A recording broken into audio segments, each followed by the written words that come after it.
Well, South Africa is requesting that the world's top court, the International Court of Justice, move urgently to end Israel's offence in Gaza. Statements made by Israel's Prime Minister and President were cited by South African lawyers as evidence of genocide. Well, joining me now live is Alex Rivkin, the co-CEO of the Executive Council of Australian Jewry. It's good to have you on the program, Alex. Thanks very much for your time. So the South African prosecutors have cited examples of Benjamin Netanyahu and other Israeli officials explicitly saying that they want to remove Palestinians from the region. They say that it is starving the population and denying Gazans of the basics. I want to put to you, how is there a belief that this could be, there could be some merit in this argument, or how isn't this evidence of genocidal intent? Well, the South African case relies on several statements made by the Israeli Prime Minister and other Israeli politicians in the immediate aftermath of the Hamas atrocities of October 7. And when taken out of context, those statements are bellicose.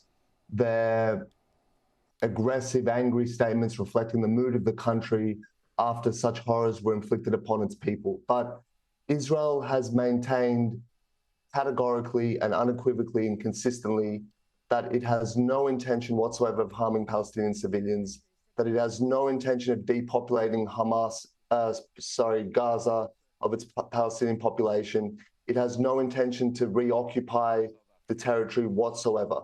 This is purely a political measure initiated by Hamas's allies in the international community, notably South Africa, along with Iran and Turkey.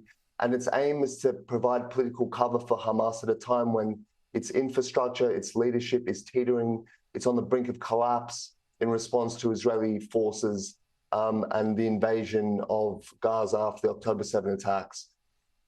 What was how is it political cover, though, when there is evidence of Israeli forces bombing places such as health centres, refugee camps? Well, Israel is bombing where it needs to take out Hamas fighters and Hamas infrastructure. But the measures that it has gone to limit civilian suffering are virtually unprecedented.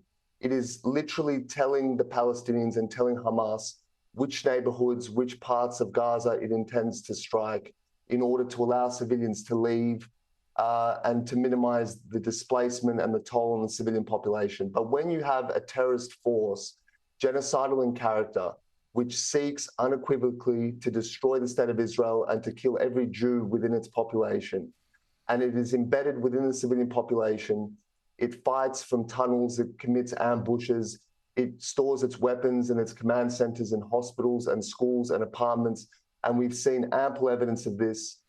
You will have a civilian toll. It's unavoidable. But the way to end the civilian suffering, and there is only one path to this, is for Hamas to surrender, to lay down its arms, and to release more than 130 hostages which remain in its brutal, unlawful captivity.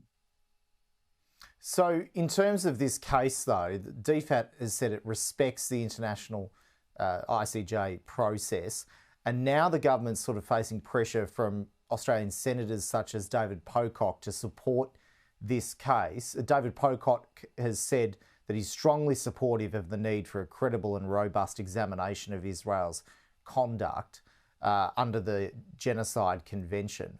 What's your reaction to the stance from Senator Pocock? Well, I think it's deeply unfortunate. I sympathise with where the senator's coming from. I have no doubt that his primary concern is to minimise civilian suffering, but he is unwittingly, I believe, lending his good name and his good office to extremist forces, those who don't seek peace, who merely want to prop up the terror regime that has enslaved the Palestinian population in the name of the destruction of Israel and the Jewish people. What Senator Pocock should be doing in his concern for civilian life is calling immediately and unequivocally and consistently for the surrender of Hamas and for the release of 130 hostages. That is the way this war will end immediately, and that is the way the civilian toll and the suffering on both sides can be brought to an end. Just quickly, Alex, have you or the jury made any representations to the government following this statement from Senator Pocock? We have not. We will be reaching out to Senator Pocock directly to make our views known to him and to respectfully make our case to him as to why we oppose the ICJ action and why we oppose his particular remarks. But the government has not said that it's supporting this ICJ action brought by South Africa and its allies in the international community who are supportive of Hamas. The United States has made absolutely clear that this claim is baseless and political in nature, and we expect the Australian government to be consistent with that.